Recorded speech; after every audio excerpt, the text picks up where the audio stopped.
Olá, hoje eu quero conversar com vocês sobre o movimento Esmeralda. Foi uma mobilização por parte de algumas apresentadoras e funcionárias da Rede Globo também, em relação a uma mulher com o nome fictício de Esmeralda, uma engenheira, que trabalhou na empresa e acusou que teve ali um caso de estupro, de assédio sexual na Globo, enquanto ela trabalhava lá. E houve um processo e tudo mais, e dali teve um acordo que não aconteceu e ela ganhou o processo no final. Mas eu não vou entrar neste caso novamente, assim como eu falei de outros casos, e muitas vezes quem assiste talvez não escute tudo, não preste atenção nos detalhes, que eu não tô aqui como doutoranda, pesquisadora de desigualdade de gênero, como mentora de mulheres no sentido da oratória, que eu sou jornalista, dou aula de oratória para mulheres, e eu não estou aqui com o objetivo de julgar ou dizer quem está certo, se é a empresa, se é a funcionária, se é outra pessoa, se é o movimento. Pelo contrário, porque eu não sou jurista, eu não estava lá, eu não julguei esse caso, e eu não tenho a capacidade técnica de responder em relação a isso. Assim como eu não tenho e não tinha em relação ao caso Márcio Smelling, e trouxe a história para a gente debater.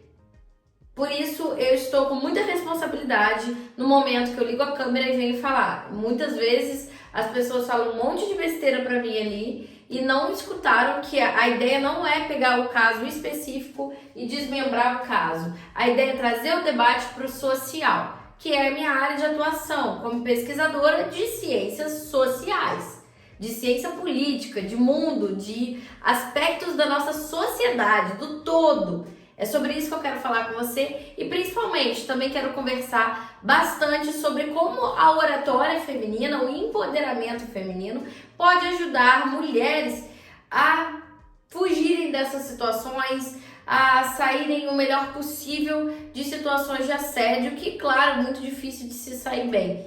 Não é algo que é possível, porém, a gente vai trazer algumas coisas que é importante ser avaliadas e que podem te ajudar bastante.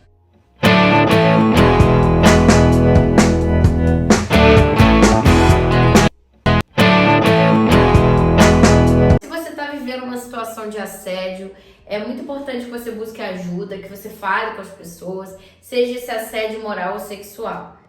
E eu falo em especial para mulheres, porque eu trabalho com mulheres, porque existe sim uma desigualdade de gênero e ela se reflete bastante no mercado de trabalho, bastante mesmo. E aí, quem quiser ir nos comentários me hatear e dizer que eu tô falando uma abobrinha, que não existe, que os homens também sofrem. Ok, ninguém disse que os homens não sofrem nada no mercado de trabalho. Eles sofrem diversos tipos de pressão, até mesmo pela estrutura patriarcal e machista.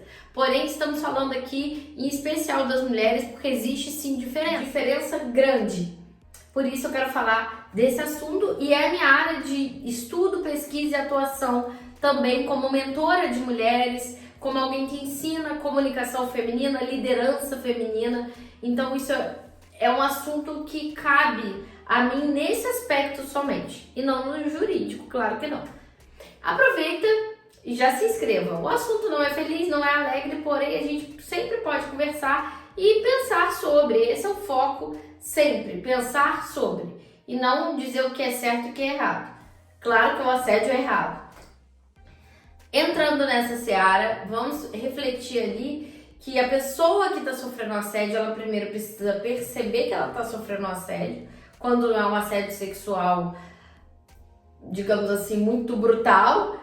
Ela percebe, mas muitas vezes nós mulheres temos uma tendência de nos culpar ou de apagar isso da cabeça. Isso já aconteceu com todas as mulheres. Quando você junta uma roda de mulheres para conversar sobre assédio, isso acontece bastante. E você cantar uma mulher, você tocar uma mulher, você elogiar a aparência dela, sendo que não tem relação com a função que ela está exercendo e você não tem proximidade alguma com ela, você não é amigo, você é um superior ainda por cima, pode se configurar assim como o início de algum tipo de comportamento abusivo. Então eu dou esse alerta para os homens também para repensar esses comportamentos. Porque para além da gente condenar os homens e jogar todos no lixo, que não é isso que a gente vai fazer, é interessante a gente pensar no tipo de educação e no que a gente aprende dentro de casa e no que os homens também aprendem, para a gente construir uma sociedade melhor. Isso é muito, muito importante. Então, a primeira coisa é identificar se aquele tipo de comportamento é positivo ou não. É um comportamento que tem uma tendência de se tornar um assédio ou não, ou é um assédio moral. Muitas mulheres reproduzem, eu pesquisei isso na minha pesquisa de mestrado, foi um dos resultados que eram mulheres muitas vezes em posições de poder acabam reproduzindo comportamentos sexistas que elas mesmas sofreram antes de estarem nessa posição. E ao entrar ali, elas acreditam que só vão ser respeitadas e ouvidas se agirem da mesma forma truculenta e acabam reproduzindo esse comportamento. O pior lugar que eu trabalhei em termos de gestão até hoje era coordenado e chefiado por mulheres, que tinham comportamentos totalmente abusivos e totalmente fora do que se espera dentro de um mercado de trabalho que vai respeitar as diferenças, que vai entender as características de cada um, que vai tentar ser líder realmente. Quem é o líder? Quem é a líder? É aquela pessoa que consegue trazer o melhor de cada um, trazer a melhor contribuição de cada integrante daquela equipe, ao invés de humilhar ou de fazer um brigar com o outro ou de gerar confusão. É muito importante que cada um se sinta valorizado dentro do que é. Claro que isso é difícil, claro que é. Mas com esse vídeo eu também quero trazer isso. O que a gente pode fazer para ser uma liderança mais sadia e mais produtiva? Um dos meus melhores chefes era homem também.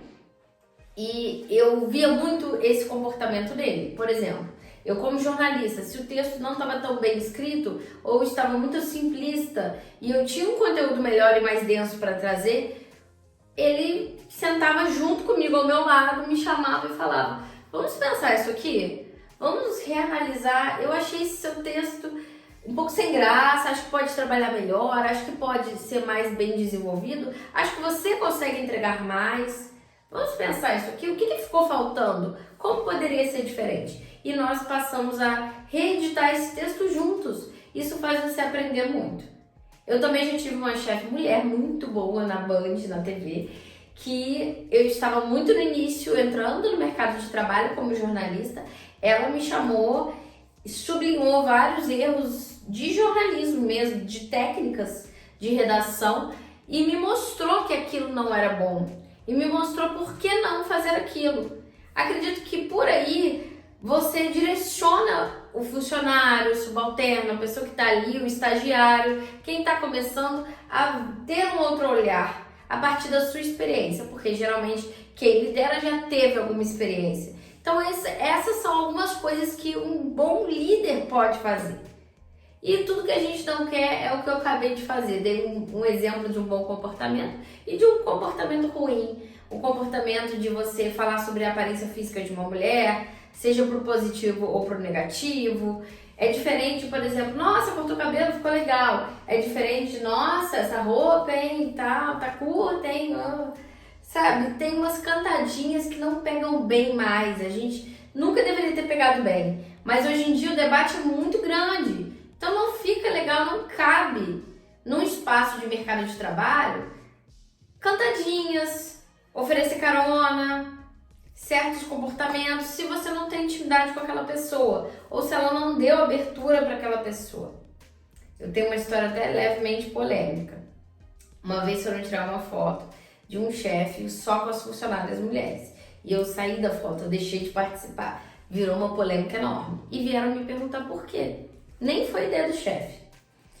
Eu falei que não cabe. Se temos funcionários homens e mulheres, não faz sentido. Não era mês da mulher, não tinha uma correlação. Então não faz sentido. Fica parecendo uma coisa assim, como se fosse um homem com um monte de mulheres em volta, como se fosse um harém. E não é esse o foco da empresa, então não tem nada a ver tirar essa foto.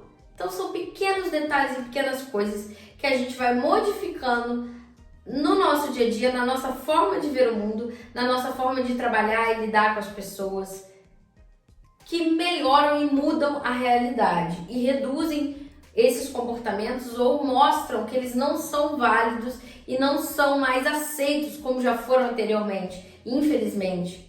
Então é muito válido, sim, um tipo de movimentação por parte das mulheres da empresa e por parte de todas nós mulheres. É muito importante a gente se apoiar. A sororidade existe nesse espaço. A gente pode construir essa sororidade no mercado. E ela tem muito a ver com que você vai entender o lado da outra mulher e não que você vai aprovar comportamentos abusivos de outras mulheres. É totalmente diferente. E por parte dos homens, eu acredito numa junção, numa união de homens e mulheres e quaisquer outros gêneros que queiram participar de uma nova forma de trabalhar e de se relacionar com respeito, com carinho, com empatia pelo outro, independente do gênero e da classe social, da cor, etc. Mas isso tudo tem que ser levado em consideração. Existe a diferença, mas o ideal é que a gente consiga valorizar os talentos de cada um para construir algo coletivo e positivo. Eu espero que vocês tenham gostado do vídeo. A gente não quer ver casos de assédio, eu não quero falar nesse assunto. Eu quero que esse assunto não exista mais, mas como ele existe é importante de ser falado. Já se inscreva, já deixe seu like e fique atento que vão vir, atenta também, que vão vir vários conteúdos muito bons por aí. Beijo!